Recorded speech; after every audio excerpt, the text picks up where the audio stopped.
বুইরা ভাম কোথার জানো ফাইজলামি করতে আসেন, মানে সারাক্ষণ খালি ভেটকাইতে আসেন।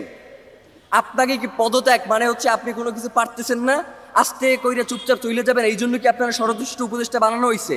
ওই জায়গা দিয়ে আপনি লড়তে পারবেন না। আপনার পুরো এই ঘটনার সাথে কারা কারা জড়িত এইটা নিশ্চিত কইরা আপনি এইখান থেকে যাইবেন, এর আগে আপনি কোনো জায়গায় যাইতে পারবেন না।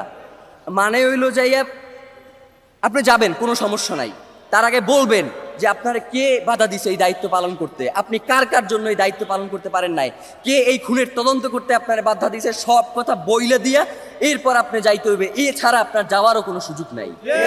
এবং ডক্টর ইউনূসকেও আমরা বলতে চাই যে বাংলাদেশের জনগণ আপনাকে প্রধান উপদেষ্টা বানাইছে এই জনগণের স্বাধীনতা সার্বভৌমত্বকে টিকিয়ে রাখার জন্য।